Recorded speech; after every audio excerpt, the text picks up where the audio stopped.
the company is called Xylem, and it says positive water transport solutions. And it always makes me chuckle because I'm like, that's so clever. So what happens is that water uptake into a plant starts in the very roots.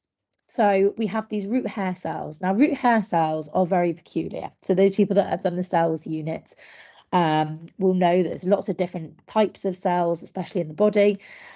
But root hair cell plants in cells in plants are peculiar because they have these long hair-like structures, and this is to give them a larger surface area.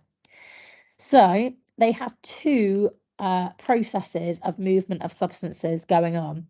So they've got osmosis happening. So water moves from an area of high concentration in the soil into an area of lower concentration inside the actual root hair cell. But the other thing that's moving into the water, into the root hair cell, is minerals. And minerals are actually often at a higher concentration inside the root hair cell. So they require energy, ATP, and they actually move into the root hair cells by a process called active transport. And the difference between active transport and osmosis is that active transport requires energy, and it's not a passive process. It moves from a low concentration into an area of high concentration, whereas osmosis is a passive process because where there's lots of it, lots of water in the soil, then it's a passive process because it wants to move into the area where there's not very much. Now, what happens from here is the root hair cells collect the water, and then the water is collected into a central pool at the bottom of the stem of the plant. And what happens is it's drawn upwards, okay? And there's actually a pressure that draws this water upwards because obviously it's got to move against gravity.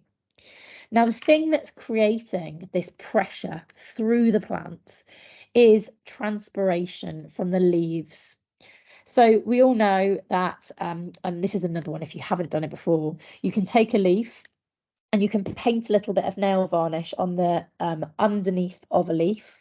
And then if you let it dry and take some sellotape, put it over where the nail varnish is and peel it back.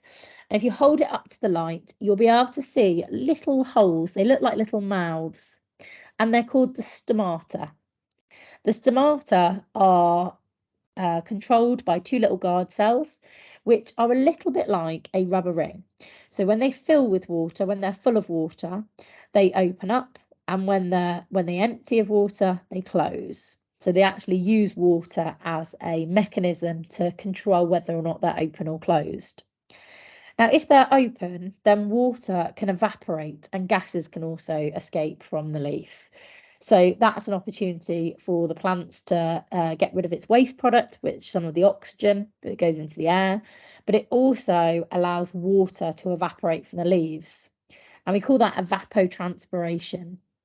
Now, that's really important and key because all the time that water is evaporating from the leaves, it means that water is being drawn up through the stem and travelling to the leaves.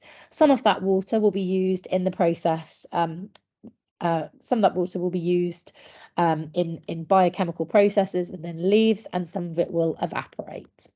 And that's why as well, when you haven't watered your plants, it starts to look very limp. And then once you water it up again, it kind of sits up a bit straighter and the water pressure is maintained. Oh, now I've just thought of another plant that you have to look into.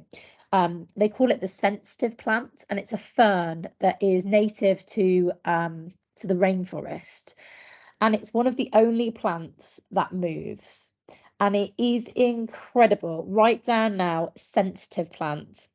And what happens is this plant, as you go near it, it will begin to shake. And it's an adaptation so that basically predators, as they come along to eat it, will be put off because they'll think that one of their predators is hiding within the ferns. And when you stroke the leaves curl up. So as soon as you stroke the leaf,